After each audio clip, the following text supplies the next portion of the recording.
اعوذ باللہ من الشیطان الرجیم بسم اللہ الرحمن الرحیم۔ السلام علیکم ناظرین، میں لا اسلام چینل سے مخاطب ہوں۔ آج میں آپ کو حضرت صالح علیہ السلام کا قصہ سناتی ہوں۔ حضرت صالح علیہ السلام اللہ کی جانب سے بھیجے ہوئے نبی تھے۔ آپ سلم قوم سمود کی طرف سے بھیجے گئے۔ آپ نیک کاموں کی طرف بلاتے اور برے کاموں سے روکتے تھے۔ قوم سمود گناہوں میں مبتلا تھی۔ قوم سمود کے لوگ آپس میں ایک دوسرے پر ظلم کرتے تھے۔ حضرت صالح علیہ السلام نے اپنے قوم سے کہا، کیا تمہیں قوم عاد کے بارے میں معلوم نہیں ہے؟ ان کا انجام کس طرح عبرتناک ہوا اور اللہ نے کس طرح انہیں سزا دی۔ قوم سمود کا خاص پیشہ بھیڑ بکریوں کی پرورش اور تجارت تھی۔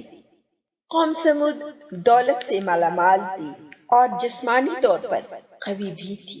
اس قوم کی اخلاقی حالت اچھی نہیں تھی۔ ذرا ذرا سی بات پر لڑتے، بے گناہ لوگوں کو قتل کرتے، کمزوروں کا مال ہضم کرتے، کمزوروں پر ظلم ڈھاتے، بتوں کی پوجا کرتے۔ اس قوم کو راہ راست پر لانے کے لیے اللہ نے حضرت صالح علیہ السلام کو نبی بنا کر بھیجا۔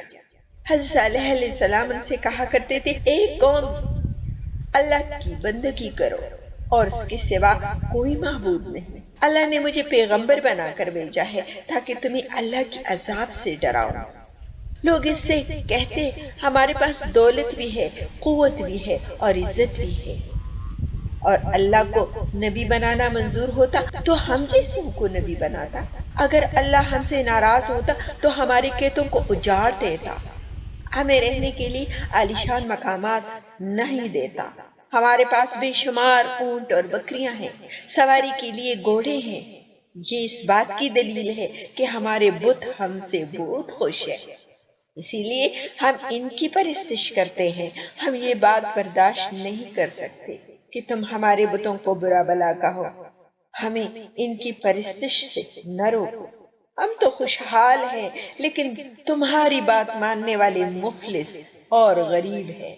تمہاری حالت بھی ایسی ہے۔ اگر تم نبی ہو تو اس کی دلیل پیش کرو، کوئی معجزہ دکھاؤ، ہم دیکھنا چاہتے ہیں۔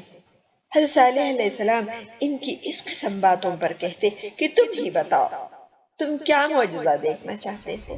پھر کافر آپس میں مشورہ کرنے لگے کہ ان سے کس قسم کا معجزہ طلب کرنا چاہیے۔ پھر سب نے اتفاق رائے سے کہا کہ تم ان پتھروں سے ایک اونٹنی پیدا کرو، اور اونٹنی بھی ایسی ہو کہ ساتھ ساتھ بچہ بھی دے اور ہم اس کا دودھ بھی پیے۔ حضرت صالح علیہ السلام نے اللہ سے دعا کی، جلدی قبول ہوئی۔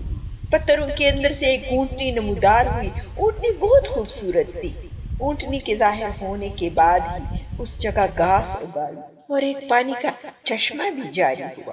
اونٹنی نے گھاس کھائی، چشمے سے پانی پیا، اسی ساتھ کے اندر بچہ بھی جنا اور اونٹنی دودھ بھی دینے لگی۔ کافروں نے جو معجزہ طلب کیا تھا سب پورا ہوا۔ پھر صالح علیہ السلام نے اپنی قوم سے کہا کہ تم لوگ جو چاہتے تھے اللہ نے پورا کر دکھایا، کیا تم اب بھی اپنی ضد پر اڑے ہو؟ کافروں نے کہا کہ ہم ایمان نہیں لائیں گے، نہ آپ کی باتوں پر عمل کریں گے۔ کافر اونٹنی کو تنگ کرنے لگے۔ اونٹنی جب پیاس سے تڑپتی اور کنویں کے پاس جاتی تو اسے پانی پینے نہیں دیتے۔ بعد میں اونٹنی کو مارنے لگے، اس کا چلنا پھرنا دوبر کر دیا۔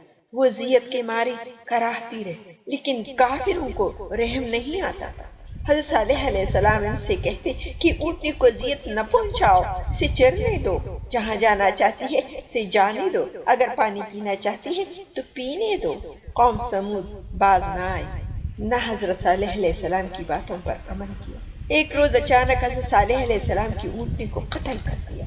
قتل کی خبر جب آپ صلی اللہ علیہ وسلم کو ملی تو آپ صلی اللہ علیہ وسلم صدمے سے نڈال ہو گئے۔ آپ صلی اللہ علیہ وسلم کی آنکھوں سے آنسو جاری ہو گئے۔ پھر آپ صلی اللہ علیہ وسلم نے اپنی قوم سے فرمایا، ان قریب تم پر اللہ کا عذاب آنے والا ہے، تم اس عذاب سے نہ بچ سکو گے۔ اس کے بعد ہی آسمان پر بادل گرجنے لگے، پھر بجلی چمکی۔ اس کڑک اور گرج کی آواز سے پوری قوم ہلاک ہو گئی۔